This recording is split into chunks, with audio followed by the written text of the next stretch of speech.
मछली से असोची पार्टी आज हमारे पहला विश्व करने वाला श्री के श्री चरणों में महाराज जी के श्री चरणों में बारंबार नमोस्तु। महाराज जी ये बताएं, हम सभी काव्य बताने का हमें उपाय बताएं कि सम्यक दर्शन की प्राप्ति के क्या क्या उपाय हैं, वो आप हमें बताएं। बहुत अच्छा प्रश्न किया है अशोक जी ने। सम्यक दर्शन की प्राप्ति के क्या उपाय? शास्त्रों में सम्यक दर्शन की प्राप्ति के बहिरंग और अंतरंग दोनों प्रकार के उपाय बताए। अंतरंग में सम्यक दर्शन तो तभी होता है जब हमारे दर्शन मोहनी कर्म का क्षय क्षोपशम अथवा उपशम होता है। लेकिन बहिरंग निमित्तों की चर्चा करते हुए आचार्य कुंद ने कहा है, सम्मत तस्य निमित्तम जिनसुत्तम तस्य जानिया पुरुषा अंतर हेरु भनिया दंसन मोहस्य खय पौधे। कि सम्यक दर्शन का बहिरंग निमित्त जिन सूत्र है और उसके ज्ञाता पुरुष। जिन सूत्र यानी जिनवानी का परायण, तत्वों का अध्ययन और अनुशीलन, आगम का अभ्यास, इससे हमारे परिणामों में निखार आता है, विशुद्धि बढ़ती है, भावधारा में परिवर्तन आता है और यही परिवर्तित भावधारा हमारे अंदर के मिथ्यात्व कलुष को बहाकर सम्यक्त को प्रकट करती है। दूसरा, तस्य जानिया पुरुषा, उसके ज्ञाता पुरुष, जिनवानी के यथार्थ ज्ञाता पुरुष मुनिजनों का समागम, उनके दर्शन और समागम से सम्यक्त की प्राप्ति होती है। और ये एक बहुत बड़ा निमित्त है। मैं औरों की बात नहीं करता, मैं खुद की बात करता हूँ। मुझसे किसी ने पूछा कि महाराज जी आपको वैराग्य कैसे हुआ? तो मैंने जवाब दिया, मुझे वैराग्य हुआ ही नहीं। मुझे वैराग्य हुआ ही नहीं। वैराग्य के कारण कोई निकला हो मुझे नहीं मालूम, मैं तो राग से निकला हूं। किसके राग से? परम पूज्य गुरुदेव के राग से। जिस दिन उनको देखा उससे पहले मेरी मुनियों पर श्रद्धा नहीं थी और उनको देखते ही मुझे लगा कि ये तो धरती में भगवान का रूप है। और मैंने मन ही मन संकल्प कर लिया कि अगर जीवन में कुछ करना और पाना है तो अपने आप को इनके चरणों में समर्पित कर दो। और मैंने उनके चरणों में समर्पित कर दिया। उनने मुझे घड़ करके ये रूप दे दिया। बाद में उनकी शरण में आने के बाद मुझे समझ में आया कि राग क्या, वैराग क्या, मिथ्यात्व क्या, सम्यक्त क्या, ज्ञान क्या, अज्ञान क्या, अपना क्या, पराया क्या। आज मेरे भीतर ये समझ है और उनके द्वारा प्रदत्त ऐसे संस्कार हैं जिनके कारण मैं स्थिरता पूर्वक जी रहा हूं।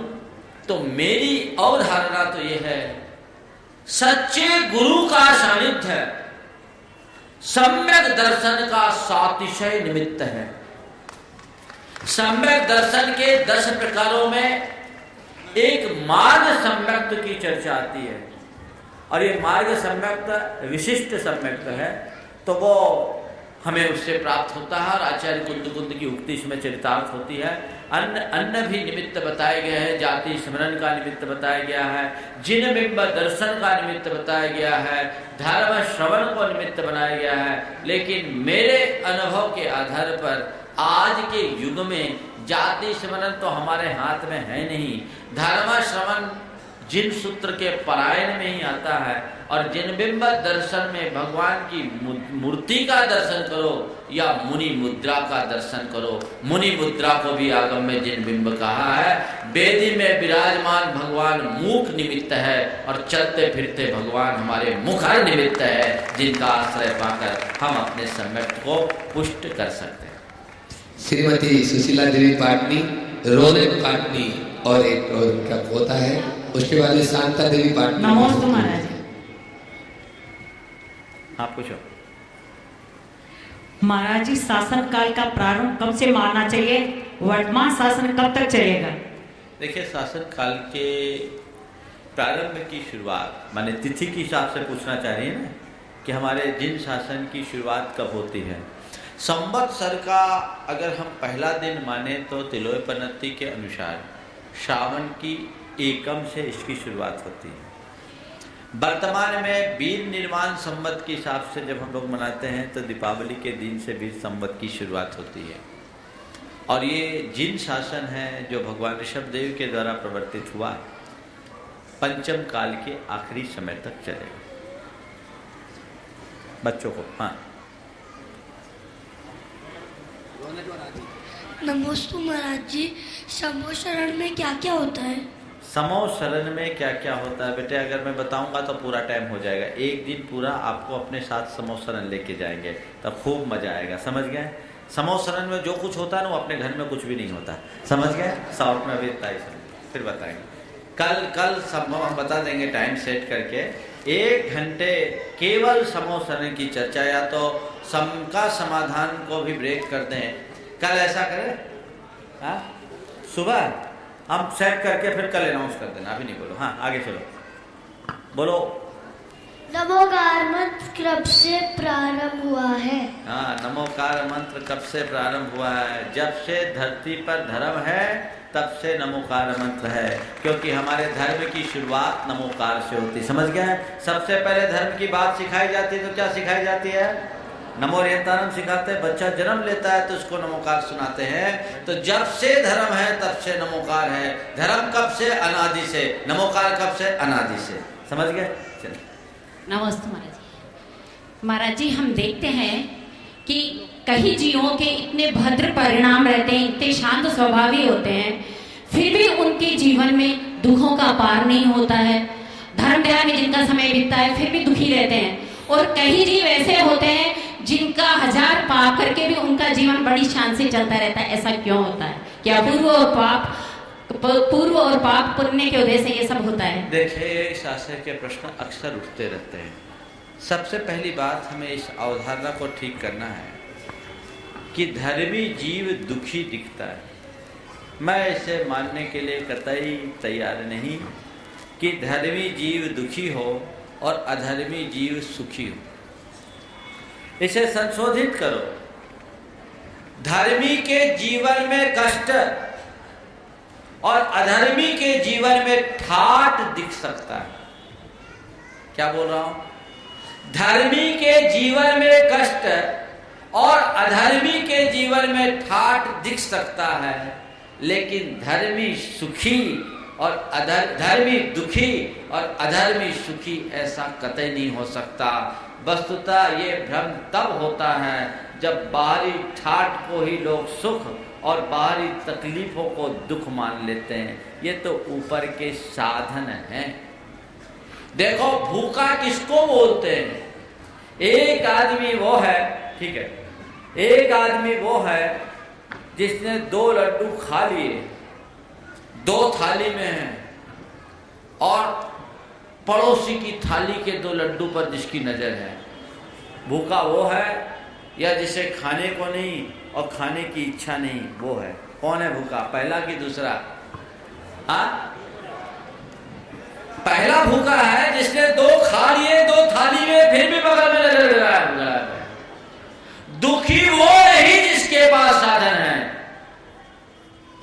दुखी वो है जिसके भीतर दुखों की अनुभूति है, आकुलता है। जितने भी अधर्मी जीव हैं, ऊपर का ठाट बाट है, भीतर से फुटपाथ है।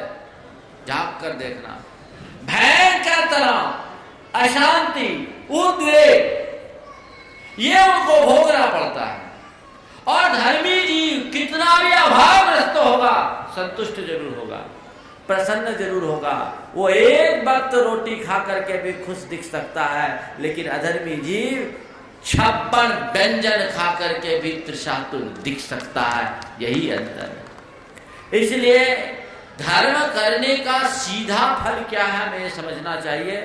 धर्म हमें तत्काल यदि कुछ देता है तो संतुष्टि देता है, प्रसन्नता देता है, और पाप या अधर्म हमें तत्काल कुछ देता है तो आकुलता देता है, संताप देता है।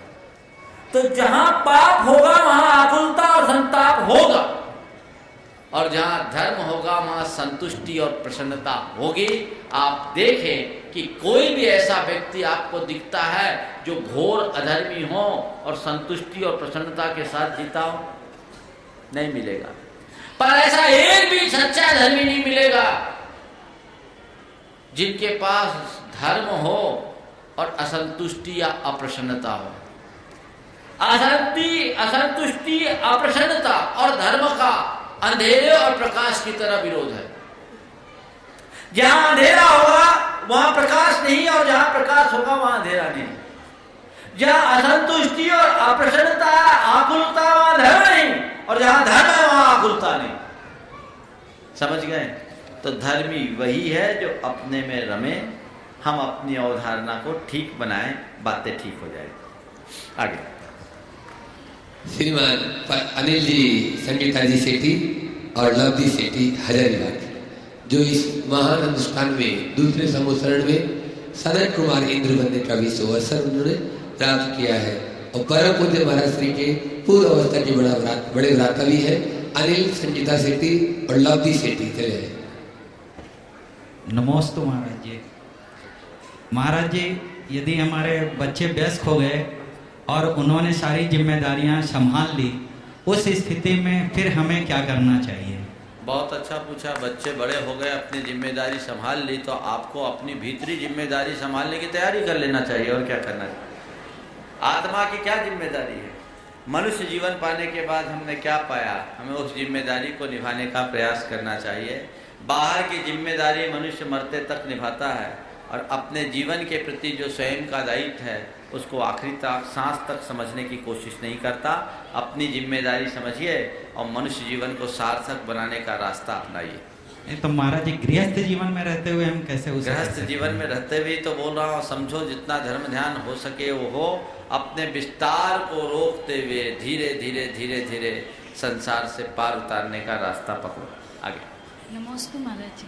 समूह शरण में नाट्यशालाएं क्यों होती है? नाट्यशालाएं इसलिए होती है, हमने एक बार आचार्य गुरुदेव से पूछा कि खजुराहों में मंदिर बना और वहाँ मूर्तियों का अंकन है, और उसमें जो चित्र हैं वो राग के पराकाष्ठा के चित्र हैं।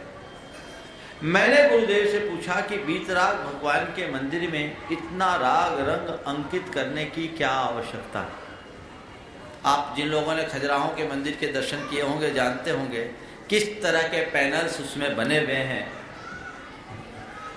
लेकिन ये राग की अधिकता, राग का चरम, उस राग के चरम वाले मूर्तियों का अंकन वहां क्यों? जब मैंने गुरुदेव से पूछा तो उन्होंने कहा ये इसलिए कि राग के चरम को देखकर इंसान समझ ले सारभूत केवल बीत राग है, और अब राग की तरफ मुझे कभी नहीं देखना। ते नाटकशाला ये सब चीजें उन लोगों के लिए होती है जिनको अंदर जाने का मन कम होता है, और इसमें स्कैनिंग हो जाती है भव्य और निकट भव्य जीवों की। निकट भव्य जीवों की स्कैनिंग हो जाती है, और वो वहीं जाते हैं उसमें जो केवल बीतरागता से नाता लगाते हैं, जो जोड़ते हैं, नहीं तो 7वीं भवन भूमि के बाद सब बाहर हो जाते हैं। चलो। नमोस्तु महाराज जी, मेरा प्रश्न है कि मंदिर में काले कपड़े क्यों नहीं पहन के जाने चाहिए, जबकि भगवान भी तो काले होते हैं? वाह, बहुत अच्छा प्रश्न। मंदिर में काले कपड़े पहनकर क्यों नहीं जाना चाहिए? सुनो, काला कपड़ा जो होता है ना, अच्छी चीजों को ग्रहण नहीं करता, बुरी चीजों को ग्रहण करता है, वो अवशोषक होता है।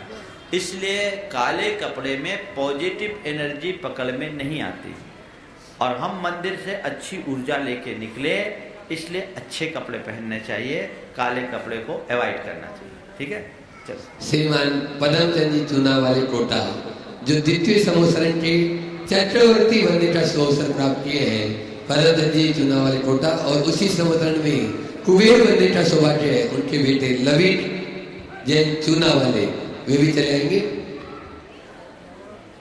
दिशा जैन रामगढ़, जो बिटिया आना चाह रही बार बार, उसको यानी ले आओ। बोला जल्दी आगे, जल्दी जो सामने उसको करो। उसके बाद में इसके महायज्ञ समोसरण के श्रीमान दीपक रूपल सेठी बेंगलोर तैयार रहेंगे। नमोस्तु महर्षि, मेरा प्रश्न है कि जब हम मंदिर जाते हैं और जब वापस लौट कर आते हैं तब ऐसा कहते हैं कि भगवान को पीठ नहीं दिखाना चाहिए, और अगर हम पीठ नहीं दिखाएंगे तो नीचे जीव होंगे तो वो मर जाएंगे, तो हमें क्या करना चाहिए? देखो, जब हम लोग निकलते हैं ना तो थोड़ा सा अपना एंगल चेंज करके निकलना चाहिए। 90 डिग्री एंगल में जाओगे तो भगवान को पीठ लगेगी, और थोड़ा सा टर्न होकर के जाओगे तो पीठ नहीं लगेगी। ठीक है, चलो। नमोस्तु महाराज जी, मेरा प्रश्न है शांति धारा ही क्यों करते हैं? आदि धारा, महावीर धारा, ये धाराएं क्यों नहीं होती? एक प्रश्न आया, सुनो, कि किसी की मृत्यु के उपरांत शांति पाठ ही क्यों किया जाता? तुम्हारे प्रश्न के उत्तर को मैं दूसरे प्रश्न के उत्तर से दे रहा हूं, इसलिए कि बात ज्यादा अच्छे से समझ में आ जाएगी कि शांति पाठ ही क्यों किया जाता है। तो मैंने, आदमी मर गया उसके बाद शांति किए तो शांति पाठ ही क्यों? इसलिए कि उसके पास घर था, मकान था, संपत्ति थी, गाड़ी था, घोड़ा था, परिवार था, सब कुछ था, केवल शांति नहीं थी, इसलिए शांति पाठ करते हैं। समझ गए? तो मनुष्य के जीवन में सारी धारा है, शांति नहीं है, इसलिए शांति धारा करते हैं।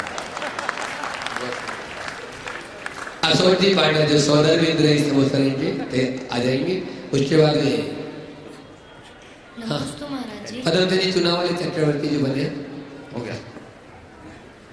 नमस्ते महाराज जी, मेरा प्रश्न ये है कि जैन धर्म में एक चींटी को मारना पाप है, तो हम लोग जब चलते हैं, गाड़ी चलाते हैं, तो जीव जंतु की हिंसा होती है, इसलिए तो मुनि महाराज की तरफ पैदल चलने की प्रैक्टिस करना चाहिए। समझ गए? चलो आगे। नमस्ते महाराज जी, मेरा प्रश्न ये है कि जब अपन शिखर जी की वंदना करते हैं तो उसमें कौन सा पुण्य लगता है? शिखर जी की वंदना करने वाले शिखर पर चले जाते हैं। चलो। दीपक रूपल सेठी, इसके बाद हर्ष अजमेरा हजारीबाग जो माहिर इंद्र बने हैं वो तैयार है। जैन धर्म में इतने पंथ क्यों है? पंथ क्यों है?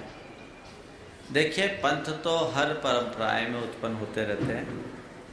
भगवान पथ बनाते हैं और अनुयायी पंथ बनाते हैं। ध्यान से सुनना, भगवान ने जो हमें बताया वो है पथ, और भक्तों ने जो बनाया उसका नाम है पंथ। हर परंपरा में पंथ बनते ही रहते हैं। कई बार ऐसा प्रश्न आता है, क्या सब पंथ एक नहीं हो सकते? अरे एक होना होता तो बने क्यों? ये तो चले आ रहे हैं। आचार्य कुंद के काल में भी पंथ थे। तो मेरी ये मान्यता है कि पंथ तो हैं, होंगे, और सब पंथ एक हो जाए, इसकी मुझे दूर दूर तक कोई संभावना नहीं दिखती, क्योंकि सब पंथ भगवान के बताए हुए नहीं है, भक्तों के बनाए हुए हैं। और पंथ को जब भूलते हैं तो पंथ पकड़ में आता है। पर इन पंथों से सबकी आस्थाएं जुड़ी हुई है। जो जिस पंथ को मानता है उसकी आस्था उससे जुड़ी हुई है, और ये धार्मिक आस्था बहुत संवेदनशील होती है। उसकी आस्था पर जब कहीं आघात पहुंचता है तो उसका मन तिलमिला जाता है। इसलिए मेरा ये मानना है कि पंथ है, पंथ रहेंगे, जितने पंथ हो उससे कोई दिक्कत नहीं है। पंथ को एक करने का प्रयास शायद कभी पूरा नहीं होगा, लेकिन पंथी को एक करने का प्रयास किया जाए तो आज ही पूरा हो सकता है। पंथ एक ना हो, पंथी एक बने। पंथी के एक होने का मतलब पंथों के नाम में आपस में टकराए नहीं। आज समाज के कतिपय लोग ऐसे हैं जो व्हाट्सएप जैसे संचार माध्यमों के माध्यम से पंथवाद के नाम पर समाज में जहर घोलने जैसा दुष्कृत्य कर रहे हैं। यह समाज के लिए कतई अच्छी बात नहीं है। मैं इस मंच के माध्यम से पूरे समाज को यह दिशा देना चाहता हूं कि हमारा धर्म बाहर के क्रियाकांडों तक संबद्ध नहीं है। हमारा धर्म हमारी आत्मा की उपासना से जुड़ा हुआ है, हमारे तत्व ज्ञान से जुड़ा हुआ है। हमारा मूल धर्म अहिंसा और वीतरागता है, जिससे अहिंसा और वीतरागता की सिद्धि और पुष्टि होती हो उसे धर्म भाव से स्वीकार करो। और जहां तक पंथों का सवाल है, तुम्हारी जिस पंथ में आस्था है, अगर तुम्हें उपादेयता दिखती है तुम उसके अनुरूप आचरण करो, पर कभी अपना पंथ किसी दूसरे पर थोपने का प्रयास मत करो। पंथ को मत देखो, पथ को देखो। जो पथ पर चलता है वो मंजिल तक पहुंचता है, और जो पंथ को पकड़ता है वो वहीं अटक करके रह जाता है। इसलिए सब पंथी एक बने। पंथी तभी एक बन पाएंगे जब दो पंथ के लोग एक दूसरे के प्रति सद्भाव और सहिष्णुता का परिचय देंगे। पंथ से तकलीफ नहीं, पंथवादी मानसिकता से तकलीफ है। और समाज में पंथवाद बहुत तेजी से पनप रहा है। ये दुर्भाग्य है। समाज के तमाम प्रबुद्ध लोगों को और खासकर युवाओं से मैं कहना चाहता हूं, जो भी व्यक्ति पंथवादी मानसिकता की बात करो, समझ लो ये लोग समाज के लिए एक खतरनाक पैरासाइट है। इनसे बचो। ये बड़ी खतरनाक प्रजाति है। पंथवादी मानसिकता समाज को तोड़ डालेगी। हमने एक बार गुरुदेव से सन 1988 में पूछा था कि गुरुदेव 13 पंथ 20 पंथ के मामले में समाज में बहुत सारी बातें उठती हैं, हमें क्या रुख अपनाना चाहिए। उन्होंने बहुत सहजता से उत्तर दिया और कहा, देखो पंथों के नाम पर समाज को कभी नहीं बांटना चाहिए, वैसे ही समाज काफी बढ़ चुकी है। जो जैसा करता है उसको करने दो, बाकी चीजों में उलझो नहीं, मूल तत्व का ज्ञान कराओ। और व्यक्ति को जिस दिन अपने तत्व की पहचान हो जाएगी, फिर उसे पथ का ज्ञान हो जाएगा, और पथ को समझ लेने वाले का पंथ व्यामोह स्वतः छूट जाता है। इसलिए पंथ अपनी जगह रहे, पंथी एक बने, ये प्रयास सारे समाज का होना चाहिए। मेरा यही संदेश है। एक प्रश्न और करना चाह रहे साहब, चलते हैं। हाँ, एक प्रश्न और कर रहे हैं दीपक भाई। महाराज श्री, आज जो जिम्मेदारी शिरोमणि संरक्षक के रूप में मुझे प्राप्त हुई है, उसे निर्बाध रूप से किस प्रकार निभा सकता हूँ? बस जितना कर। शिरोमणि संरक्षक का मतलब होता है, संरक्षक माने जो संरक्षण दे, और संरक्षकों में भी जो शिरोमणि हैं, तो मतलब ये प्रश्न कन्हैयालाल जी का है ना। हाँ। तो उनसे कह रहा हूँ, अब शिरोमणि संरक्षक हो गए, अभी कैजुअली आते थे, अब परमानेंट आना होगा, तभी सही शिरोमणि संरक्षक का दायित्व पूरा होगा। विवेक जैन सिंगापुर, जो इस विधान में ईशान इंद्र वंदे का सौभाग्य प्राप्त किए हैं। उसके बाद विजय सुशीला आज मेरा जोधपुर तैयार रहे। नमोस्तु महाराज जी।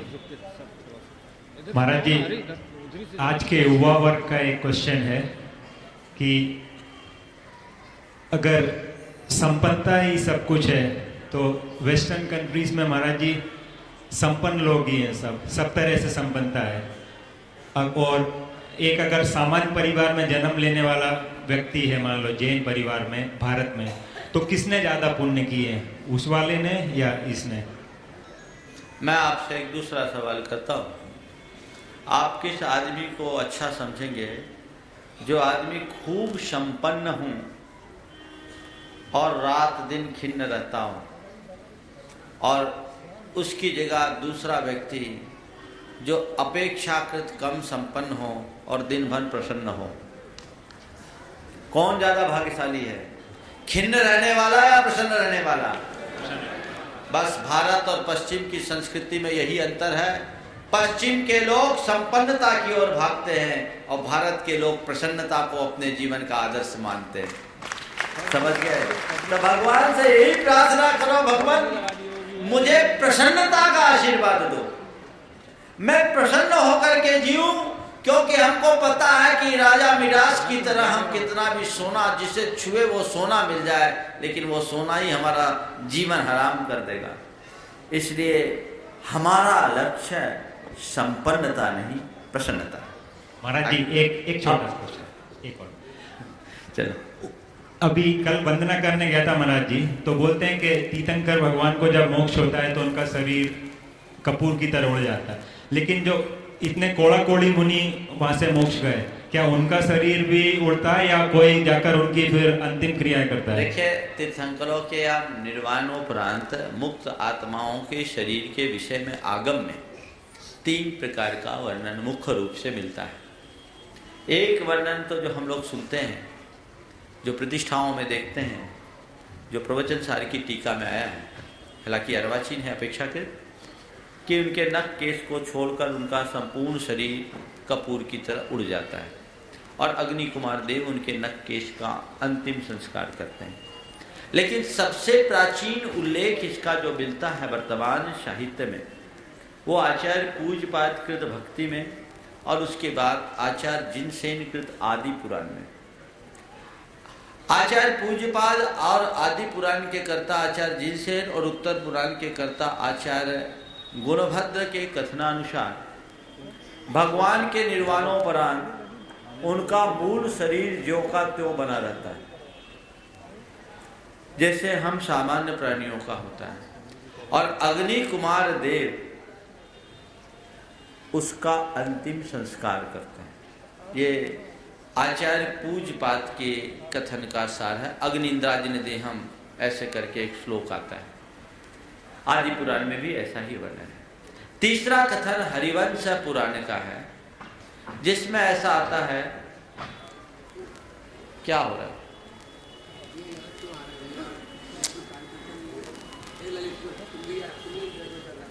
तीसरा प्रसंग हरिवंश पुराण का है, जिसमें ऐसा लिखा है कि भगवान के निर्वाणोपरांत उनका संपूर्ण शरीर स्कंद रूपता को त्याग देता है, यानी विकीर्ण हो जाता है, फैल जाता है, और देवता लोग एक कृत्रिम शरीर की रचना करके उनका अंतिम संस्कार करते हैं। ये इस प्रकार से 3 तरह का कथन। नमस्ते।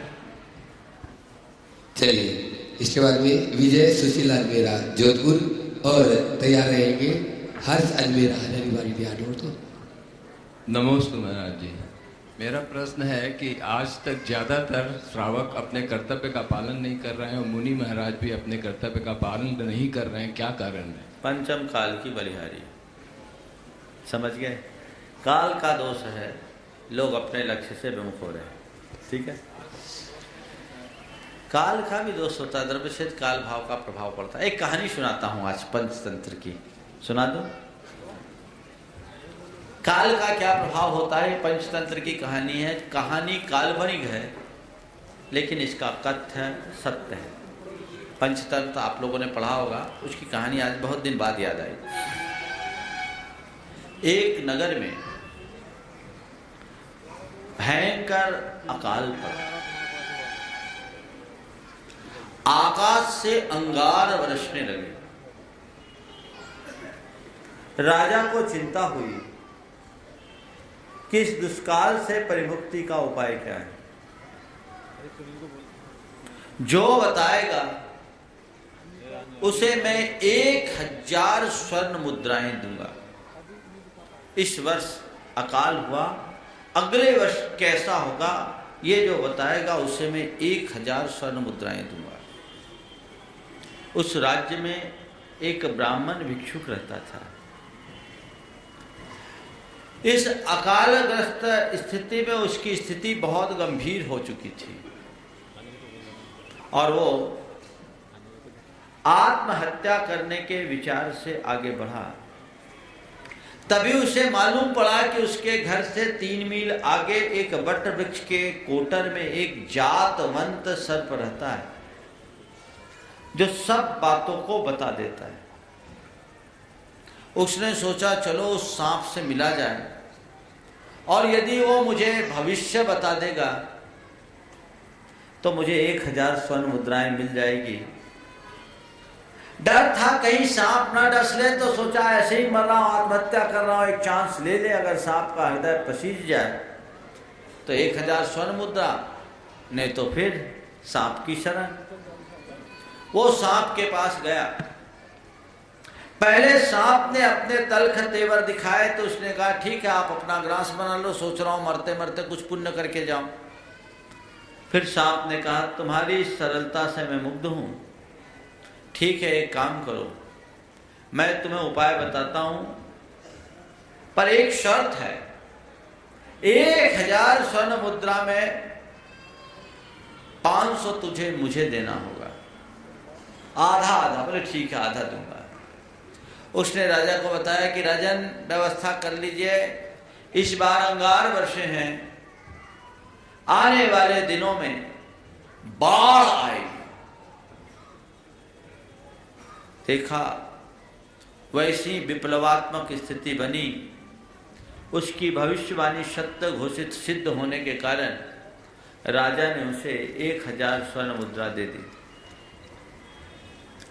वो स्वर्ण मुद्रा लेकर के आ रहा था, तभी उसके मन में एक विचार कौन था कि सांप के साथ अब क्या मतलब, 1000 स्वर्ण मुद्रा हो गई, अब राजा कब पूछेगा, सीधे चलो घर के लिए, अब लेन देन करने से क्या फायदा, लेन देन करने से क्या फायदा। वो सीधे अपने घर आ गया। पूरे इलाके में यह चर्चित हो चुका था कि इसे 1000 स्वर्ण मुद्राएं इनाम में मिली है। संयोग से उसके यहाँ चोरी हो गई, वो 1000 पार हो गए। अब बेचारा क्या करे। अब अगले बार फिर राजा के मन में जानने की जिज्ञासा हुई कि अगले वर्ष क्या होगा। तो अब किससे पूछो, उसी से पूछो, उसने जो बोला था वो सत्य निकला था। अब फिर राजा की खबर उसके पास पहुंच गई, वो कहां से बोले, चलो सांप के पास। आदमी से ज्यादा पैतराबाज सांप नहीं होता। वो सांप के पास गया, सांप बहुत गुस्से में था।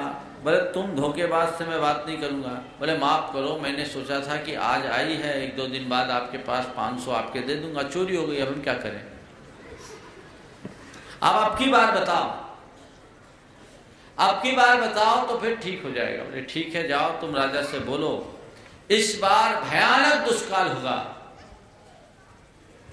और इस बार भी आग ही बरसेगी,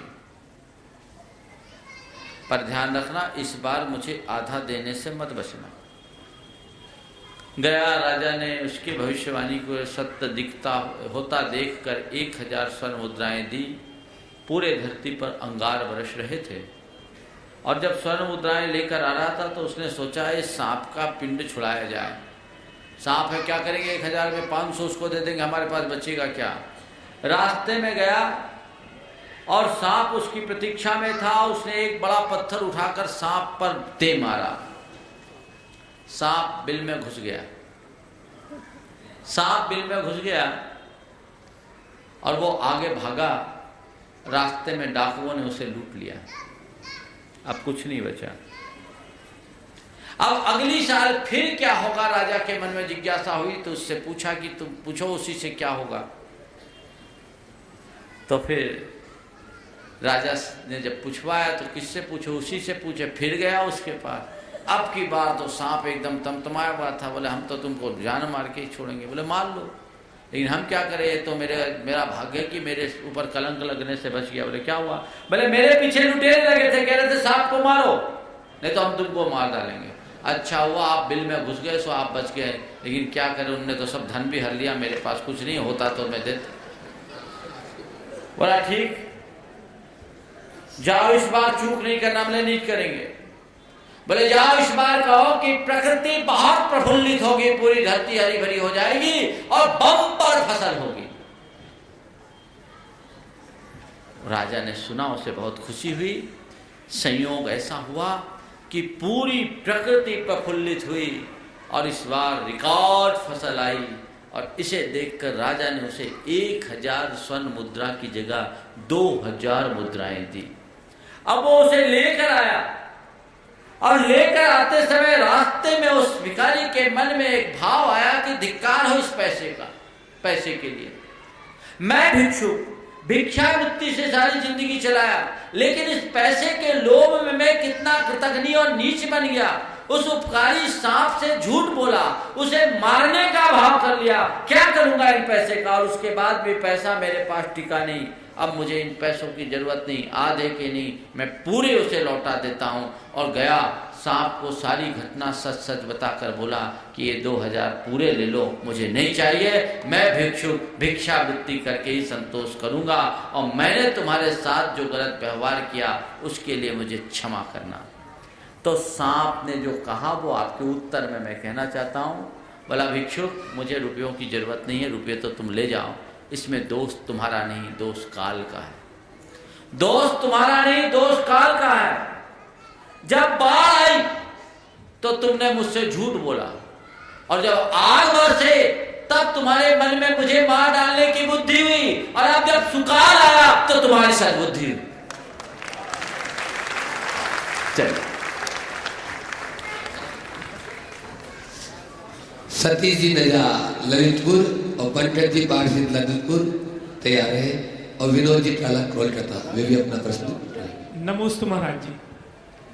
महाराज जी, कल जो संयुक्त अधिवेशन हुआ था गुणायतन का और सेवायतन का, उसमें एक प्रस्ताव पास हुआ था कि अपनी आमदनी से कुछ भी राशि गुणायतन के लिए दान दें। तो हमारा पूछने के लिए मन में शंका ये है महाराज जी, हम लोग जो भी राशि देने का भाव करते हैं वो हम राशि शांतिधारा या सूत्रधार या मित्र या किसी भी राशि में दे दें तो कोई अनुचित तो नहीं है, बोली लेके दे। दान के रूप में निकाली गई राशि किसी भी रूप से अगर परमार्थ के कार्य में लगाते हैं तो कोई दोष नहीं। नमोस्तु महाराज। शशांक कासलीवाल, डब्बू जी कासलीवाल का पुत्र है, गया से। नमोस्तु महाराज श्री। जैन धर्म इतना अच्छा है तो उसकी संख्या इतनी कम क्यों है? जैन धर्म इतना अच्छा है तो उसकी संख्या इतनी कम क्यों है? जिसकी संख्या कम हो वो अच्छा, जिसकी संख्या ज़्यादा हो वो अच्छा हो, और जिसकी संख्या कम हो वो अच्छा नहीं हो। ऐसी बात कहाँ से सीख ली? जो अच्छा है उसकी संख्या, जिसकी संख्या ज़्यादा वो अच्छा है, और जिसकी संख्या कम हो खराब है, ये बात कहाँ से सीख ली? अगर अच्छा और खराब की ऐसी परिभाषा करोगे तो तुम्हारे शहर में, गया शहर में पान की दुकानें कितनी होगी? हजारों। और ज्वेलरी की दुकानें कितनी होगी? 150। और उसमें भी डायमंड की ज्वेलरी की दुकान कितनी होगी? हाँ, 2-3। अब बताओ, 2-3 ज्वेलरी की दुकान, डायमंड की दुकान अच्छी है कि 1000 पान की दुकान अच्छी? समझ गए? चलो, पंकज जी ललितपुर, उसके बाद विनोद जी काला कोलकाता। नमोस्तु महाराज जी। आदमी प्रतिदिन नित्य नियम पूजन एवं अभिषेक भी करता है, लेकिन देवदास गुरु के साथ मायाचारी एवं कपटीपन क्यों करता है? यही तो दुर्बलता है, और ये कपटीपन मनुष्य को बहुत नीचे ढकेलता है। मैं हमेशा कहता हूँ, सबसे कुटिल हो जाना, पर 3 जगह कुटिलता मत करना। माता पिता से, गुरु से, और अपने मित्र से। जीवन में कभी कुटिलता नहीं करना, क्योंकि ऐसे व्यक्ति का कभी कल्याण नहीं होता। आगे नेक्स्ट किसको देखो, विनोद जी का कोलकाता। बस ये लास्ट प्रश्न है, आपके प्रश्न पहल का टाइम हो गया। हाँ महाराज श्री, अपने यहाँ सेवायतन भी है और गुणायतन भी है। अब कई लोगों की इच्छा रहती है कि सेवा भाव में पैसे लगाएं, कई लोगों की इच्छा रहती है कि धार्मिक कार्य में सेवा लगाएं, पैसा दान राशि लगाएं। तो जो सेवायतन में देने वाले हैं उनको ज़्यादा धर्म पुण्य हो रहा है कि जो इसमें लगाएं उनको पुण्य होना? देखो, मेरा प्रश्न में पूरा कारण कि लोगों की इच्छा अलग अलग भाव रहते हैं, तो अलग अलग भाव होना स्वाभाविक है महाराज। तो हमने तो दोनों संस्थाएं की, मैं तो कह रहा हूँ जिनको इच्छा वहाँ है वहाँ दे, जिनकी इच्छा है वहाँ दे। पुण्य तो एक समान होना चाहिए ना महाराज। देखो, सवाल लगाने का है, कहीं लगाओ, लगाने से पुण्य है। चाहे सेवायतन में लगाओ, चाहे गुणायतन में लगाओ, कम से कम लगाओ तो। और उस व्यक्ति की अनुमोदना करो जिसने लगाने का भाव किया और लगा रहा है, चाहे कहीं लगा रहा है। रहा सवाल दूसरा कि हमारे पुण्य की प्रखरता किसमें? ध्यान रखो, हमारे यहाँ 2 तरह का दान निरूपित किया है, एक लौकिक दान और दूसरा पारमार्थिक दान। लौकिक दान जो व्यक्ति के निर्वाह के लिए किया जाता है, और पारमार्थिक दान जो व्यक्ति के निर्वाण के लिए कारण बनता है। लौकिक दान तात्कालिक रूप से उपयोगी होने के कारण धर्म प्रभावना में सहायक है और पारमार्थिक दान त्रैकालिक रूप से साधन होने के कारण धर्म प्रभावना का कारक है। इसलिए जब भी हमें चुनाव करना हो लौकिक और पारमार्थिक में, तो लौकिक से पुण्य होगा और पारमार्थिक से परम पुण्य होगा, वो सातिशय पुण्य होगा। सबसे पहले जो दान देते हैं वो दान के कंसेप्ट को समझे। दान किस लिए दिया जाता है? आचार्य उमा स्वामी ने लिखा है, अनुग्रहार्थम स्वस्याति सर्गो दानम।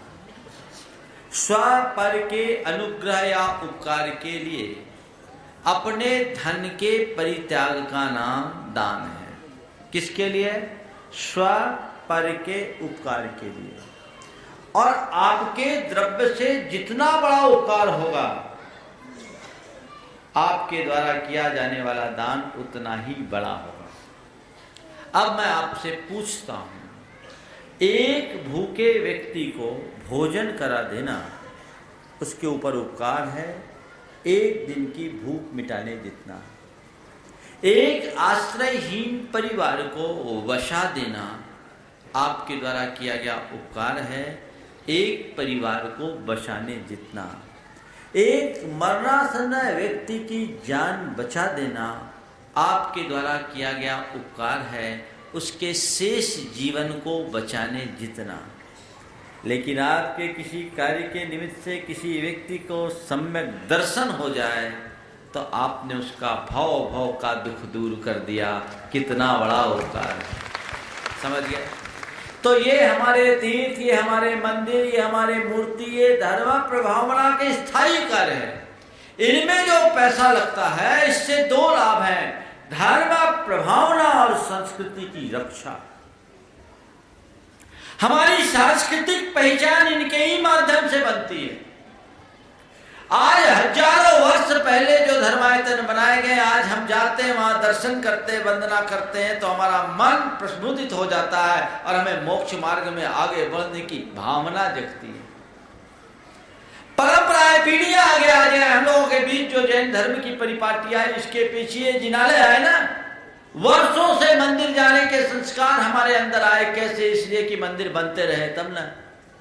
अगर हम अस्पताल ही बनाते रहते तो हमारे अंदर ये संस्कार नहीं होते, और ये संस्कार नहीं होते तो किसी मरते को बचाने के भाव भी नहीं होते।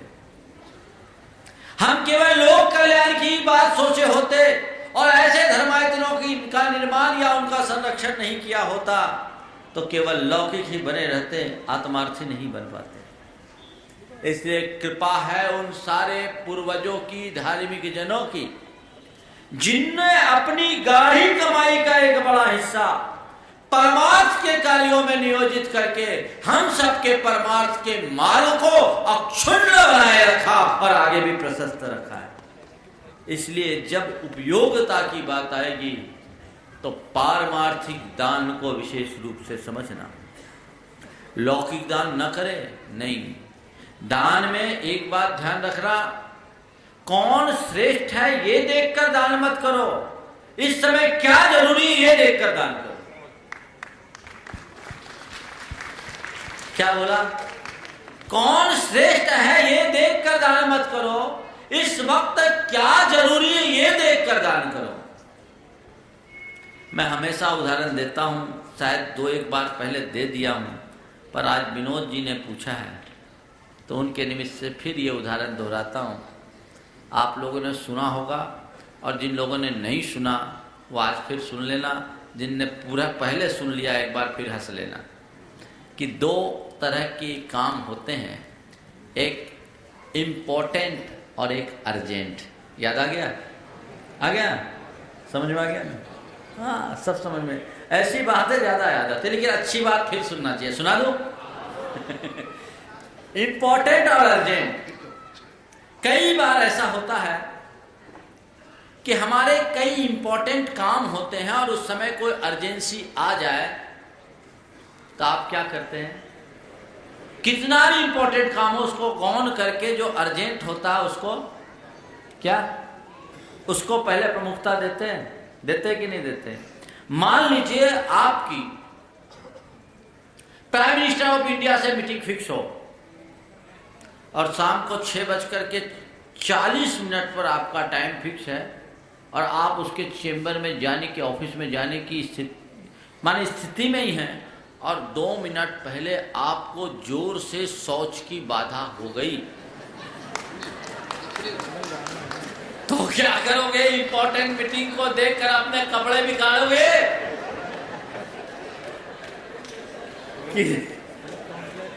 समझ गया आगे बोलने की जरूरत? समझ गया ना? तो इम्पोर्टेंट होता है, लेकिन कभी अर्जेंसी आती है तो इम्पोर्टेंट को छोड़ना पड़ता है। लेकिन ध्यान रखना, अर्जेंसी तात्कालिक होती है, परमानेंट नहीं। परमानेंट तो केवल इम्पोर्टेंट ही होता है। इस प्रकार इन बातों को ध्यान में रखें और जिसको जहां देना है दे। धर्म की प्रभावना के दोनों अंग है। हम लोक और लोकोत्तर दोनों हितों की सेवा करें। धर्म प्रभावना में जब तक लोक मत को अपने अनुकूल नहीं बनाएंगे, धर्म की प्रभावना नहीं होगी। हमारे पुराणों में और इतिहास में ऐसे वर्णन आते हैं कि हमारे समाज के श्रेष्ठियों ने दीन दुखी जीवों के कल्याण के लिए बहुत कुछ किया है। अपना पूरा खजाना भामाशाह जैसे जैनों ने खोला है, तो वो भी समय की आवश्यकता को देखते हुए करना चाहिए, क्योंकि वो अर्जेंट है। अच्छा, एक छोटे बच्चे का एक बहुत देर से खड़ा बेचारा। चलो करा दो, लास्ट ये आखिरी प्रश्न है, इसके बाद आपका आगे का क्या? हाँ, महाराज जी कपड़ा क्यों नहीं पहनते हैं? महाराज जी कपड़ा क्यों नहीं पहनते? आप कपड़ा क्यों पहनते हो? बोलो, आप कपड़ा क्यों पहने बेटे? क्यों पहने? जवाब है। अब एक काम करना, अपने पापा से पूछना कि पापा आपने कपड़ा क्यों पहना और हमें कपड़ा क्यों पहना है। ठीक है, तो इसका उत्तर दे देंगे। समझ गए? चलो दूसरा उत्तर दे देता हूँ। महाराज जी कपड़े क्यों नहीं पहनते? इसलिए कि महाराज को कपड़ों की जरूरत नहीं होती। कपड़े कौन पहनते हैं? जिनके पास कमजोरी होती है, जो ठंड को सहन नहीं कर सकते, गर्मी को सहन नहीं कर सकते। समझ गए? और जिनके अंदर बुराइयां होती वो कपड़े पहनते हैं, और जिनके अंदर बुराई नहीं होती वो कपड़े नहीं पहनते। बच्चों के लिए बच्चों जैसा उत्तर। और आज के इस सबका समाधान के सत्र को मैं यहाँ पर विराम दे रहा हूँ। बोलिए परम पूज्य आचार्य गुरुवर श्री विद्यासागर जी महाराज जी की